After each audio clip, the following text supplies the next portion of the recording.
Hello, world, and welcome once again to Radio W.O.R.K.S. and it's Grand Mondays.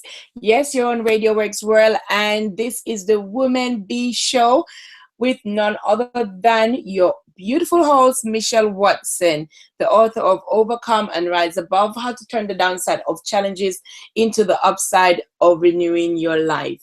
And as usual, I start off by saying thank you to Marina Nani for this awesome platform. And you may wonder sometimes, why do I always keep saying thank you? Well, guess what? I find that appreciation is one of life's most heartwarming things, to always be thankful for what you have and not focusing on the things that you don't have. And that is something that I was sharing with someone earlier.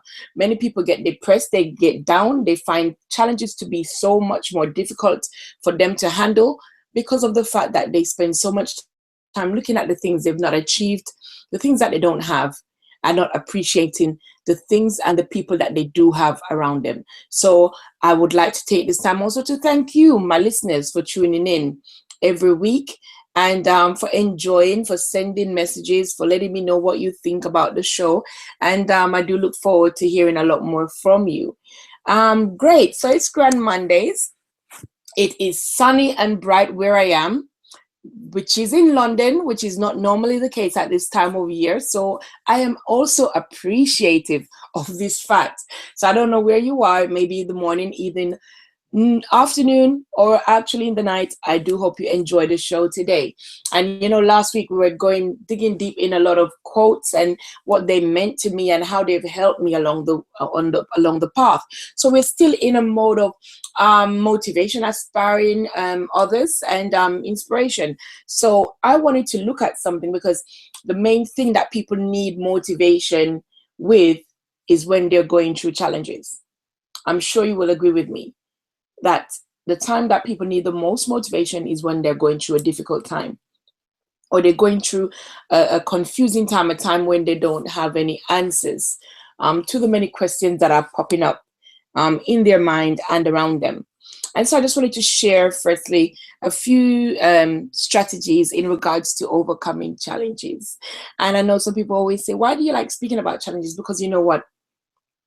Challenges are what makes life interesting. I believe I actually saw a quote about that once, that challenges are what makes life interesting, and overcoming them is what makes life meaningful. So I'll repeat that again. It's challenges are what make life interesting. I'm sure I'm remembering it the right way. Yes. Challenges are what makes life interesting, but overcoming them is what makes them meaningful. And my life was filled with challenges, still is. Everybody goes through challenges at one point in time in your life. Your challenge may be different from your friend or your partner, but it doesn't mean that it's a less of a challenge. Some people are scared of snakes, some are scared of spiders. It's just the same level of challenge. They both feel the same level of fright when they see either of these insects. So that's just the basis that I want to go. So I know that you will agree with me that in life we are faced with several challenges, and I'm sure that you will also agree that many individuals think their challenge is greater than others. And when really everyone faces the pain of their own challenge, whether it is big or small. But I tend to say, and I've written a blog about this actually, saying that, and I actually said that challenges are absolutely awesome. Challenges are absolutely awesome. And you listening to me, just like the people that read my blog, must have been saying, is this woman crazy? But actually, no, I'm not. I want you to stop and think about this for a few minutes. For those of you that are mothers, you have so many things that you have gone through that you can now share with your children, things that you can now give them knowledge on. And you tend to realize that you have more knowledge based on your life's experience more than textbook. Textbook you can sometimes forget. Your child may come up to you and ask you about algebra, and you absolutely have no recollection of no remembrance of what algebra is or how to do the calculations. But if they were to ask you about the challenges around childbirth, around the challenges that you're faced, maybe in a relationship, you remember it because it was a painful moment for you. It was a difficult moment for you. And you will remember it. And so you'll remember how you got out of it, and you remember the things that you need to do and the things that you shouldn't do. So I believe that life challenges is one of life's greatest learners. And I wouldn't say I pay attention to it because you don't want to be focusing on your challenges per se, but I believe that's where you get the most lessons from. And I always say to people, when you're going through a challenge, just don't focus on the difficulties, but also focus on the lessons that is there. There's always a lesson there for you to be learned. And I'm sure you've heard me say that before. Now, I wanted to just look at three things, three strategies that, well, I used, and I'm sure it would be helpful to other people when going through challenges. And I have faced quite a lot. And I said to you a while ago that going through challenges is absolutely awesome. And maybe a question sign popped up in your mind. But guess what? I've written a book, and my book is titled Overcome and Rise Above: How to Turn the Downside of Challenges into the Upside of Renewing Your Life. Now, if I didn't go through the challenges that I've highlighted in that book, would I have written that book? No, I wouldn't have. Possibly, I wouldn't have even ventured into the world of becoming an author. Because you see, it was the challenges and the things that I went through that made me sit down to have journal and to be writing my feelings in it.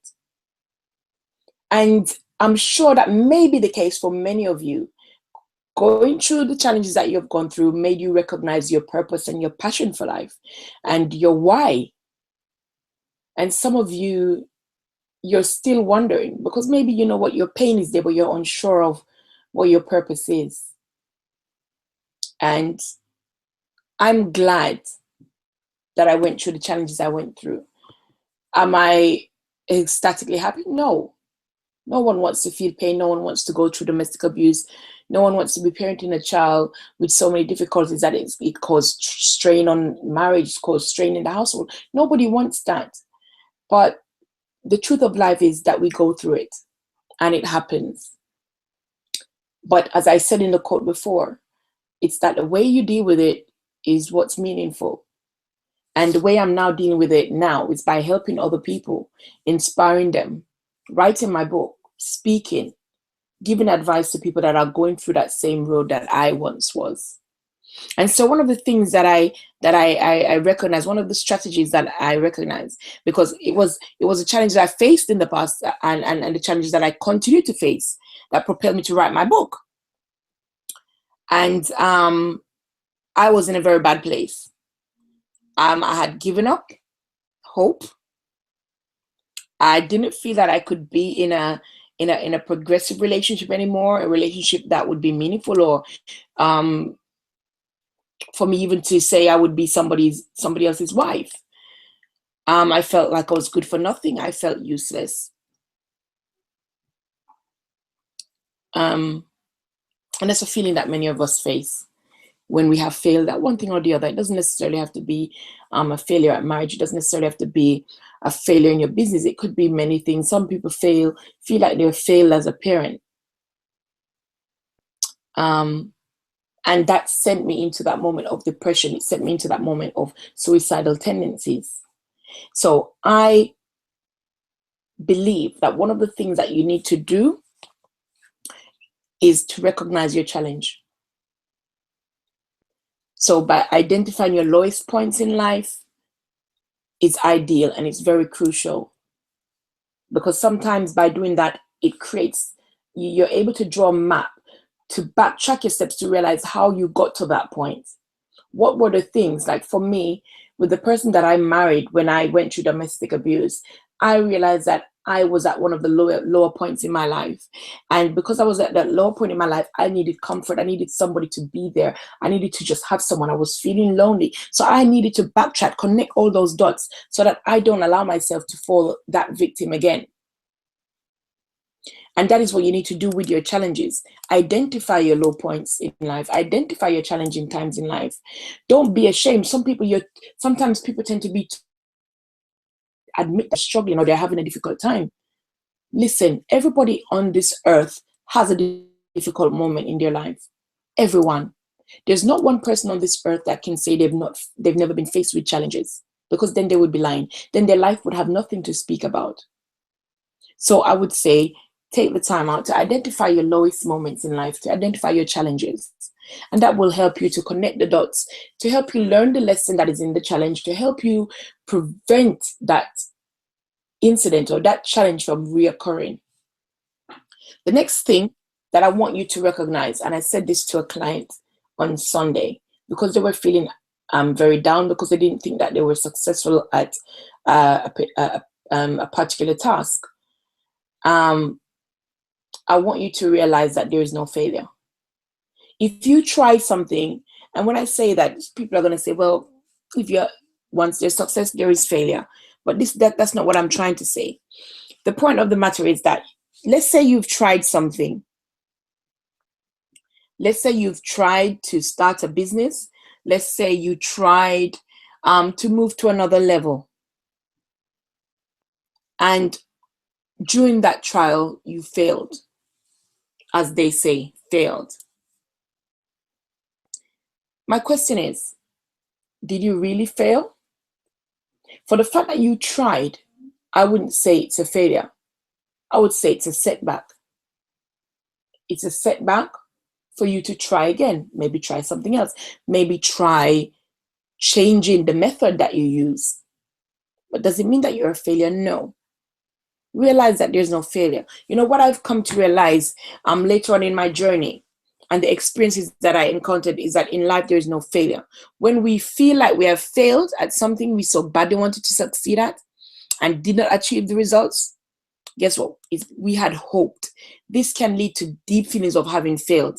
But guess what? The key tool to take away is that the learning from this experience gives you the privilege to implement that feedback into your life for something else that you're going to do.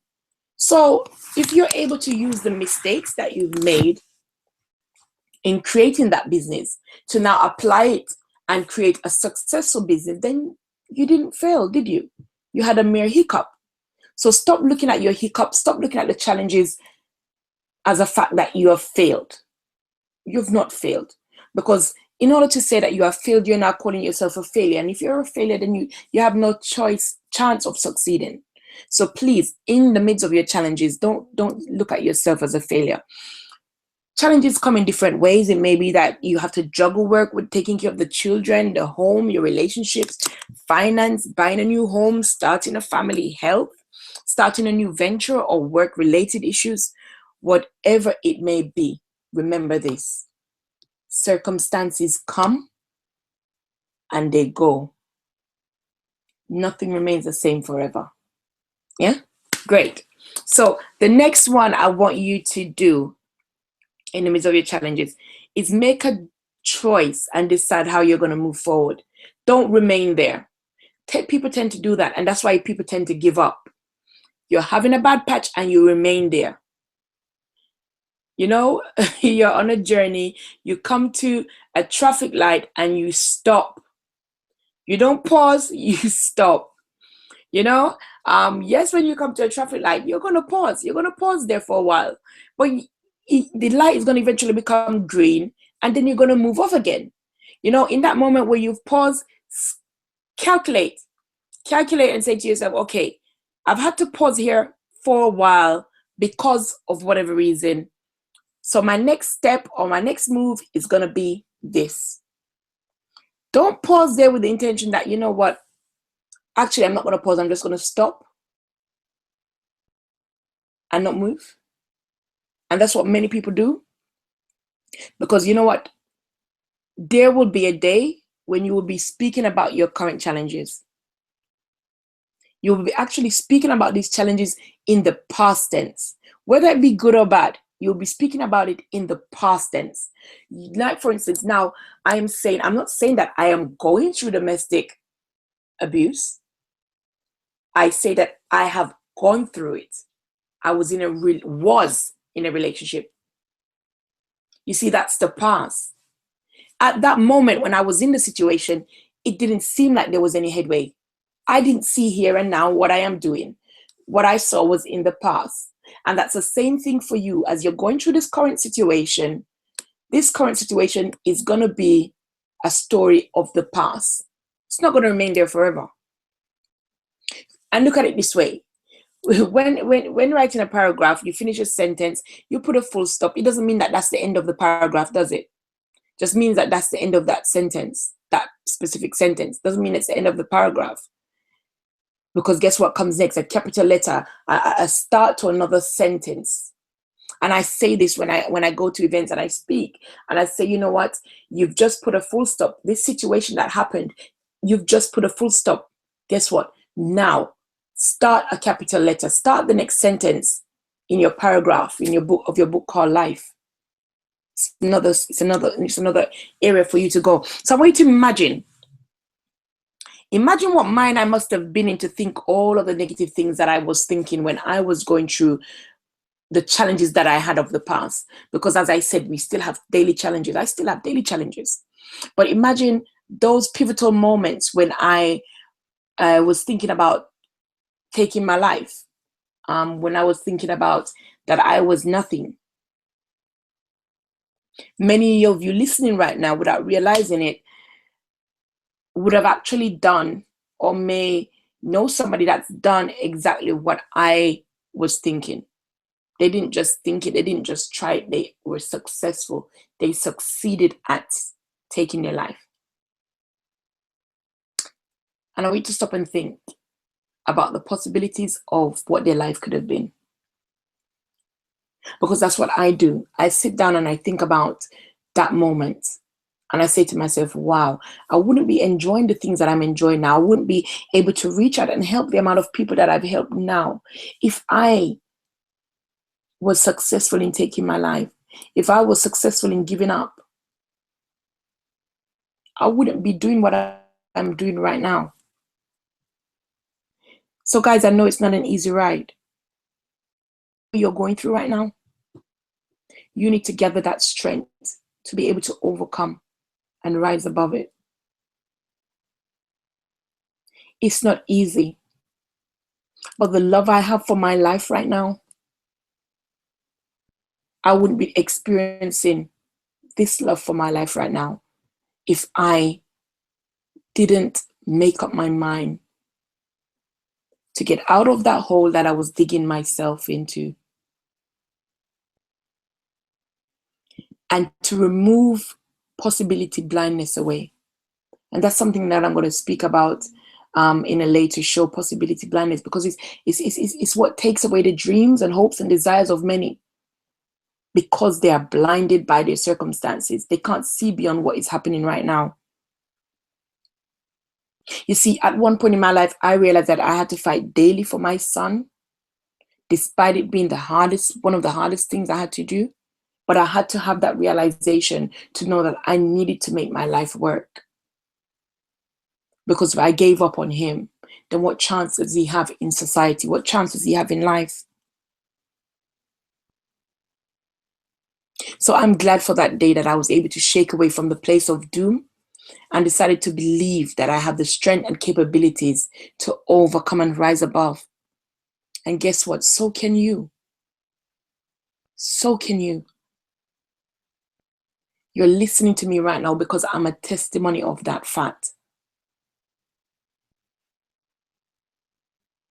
There's no challenge bigger than you. You're larger than life. And if you are falling in the process of trying, don't worry. As Les Brown says, many of us fall. But just make sure you fall on your back, because if you can look up, then you can get up and try again. And if it wasn't for me being in my dark place many years ago, I wouldn't be where I am now. So I was able to move from my challenge to my triumph. So yes, challenges are awesome. Because like me, you can use it to become a positive in your life. The complete foundation to overcoming and rising above is being able to look back at where you have come from. Being able to smile, knowing that you were able to go through some things that if you were to open your mouth and say it to people, they would be in awe.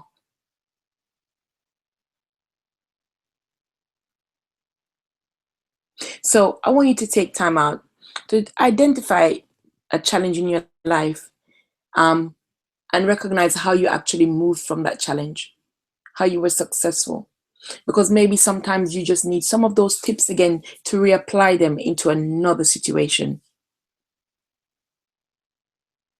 Look at a scenario in your life where you're able to recognize and realize that actually challenges can absolutely be awesome. So I do invite you to use these tools as many times as you need them, because you know what, they're powerful and they worked for me. And I want you to remember, I shared a quote with you last week, and it said difficult roads often lead to beautiful destination. And that is what you need to remember. Remember that life's challenges are not supposed to paralyze you. They're supposed to help you discover who you are. Another beautiful quote says, everyone faces challenges in life. It's a matter of how you learn to overcome them and use them to your advantage. But just remember, when life gets harder, challenge yourself to be stronger. So once again, I want to thank you for tuning in to Women Be today. And I hope that the few points that I shared with you today can be of help to you at some point in your life. And without further ado, I just want to remind you of the awesome event coming up on the 2nd of October at Royal Horse Guards Hotel. And that is the Radio W.O.R.K.S World Host of the Year 2016. Once again, hosted by the beautiful Marina Nanny. If you've not yet got your tickets, you need to go and visit radioworks.world immediately and get your tickets, because the tickets are going very, very fast. And if you've not yet voted for your radio host of the year, votes are still open. So please do vote for your Radio W.O.R.K.S World Host of the Year. And I look forward to seeing you on the red carpet. You do take care and look forward to having you with me again next week. Thank you. Stay blessed. Bye-bye.